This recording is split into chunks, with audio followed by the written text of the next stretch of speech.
Hello everyone, আমি নন্দিনী। তো প্রতিদিনকার মতো আজকেও একটা ভিডিও নিয়ে চলে এসেছি। তো কিছুদিন ধরে আমি ভিডিও করছিলাম না, যেহেতু আমার ভিডিওতে লাইক কমেন্ট হতো না, জন্য আমার ভিডিও করার মুডটা উঠে গেছিলো। তো তার জন্য এখন থেকে আবার ভিডিও করা শুরু করেছি। তোমরা একটু ভালোবাসা দিও।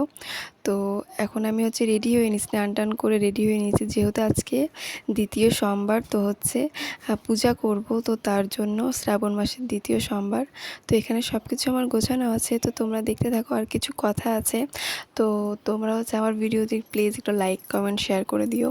তো আমি তার জন্য ভিডিও করি। আমার একটা স্বপ্ন আছে, যে স্বপ্নটা পূরণ করার জন্য তোমাদের সাপোর্ট লাগবে আর তোমাদের ভালোবাসা লাগবে। আমারও মনে হয় আমিও একদিন বড় কন্টেন্ট ক্রিয়েটার হব, আমারও স্বপ্ন। তো তোমরা একটু পাশে থেকো, তোমরা পাশে থাকলে অবশ্যই হবে।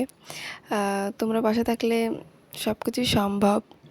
আর আমি ডেলি ভিডিও দেওয়ার চেষ্টা করব। তো এখানে দেখো, আমি এখন শিবলঙ্গটাকে ঘি দুধ দিয়ে স্নান করিয়ে দিচ্ছি। তো এখন আমি পূজা করব।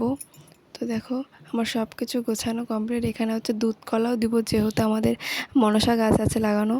তো আমি পূজাতে বসেও পড়েছি, এখন আমি পূজা করছি। তো আমাদের এটা শিব ঠাকুর। তো শ্রাবণ মাসে আমাদের শিব পূজা হয়।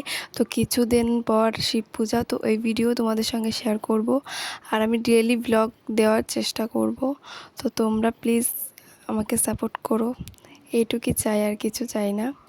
তো আমার পুজো কমপ্লিট। এই দেখো, তোমাদের সঙ্গে কথা বলতে বলতে তো মা বললো একটু পনিরটা কেটে দে। তো পনির কাটাও শেষ, আমার তরকারি রান্না।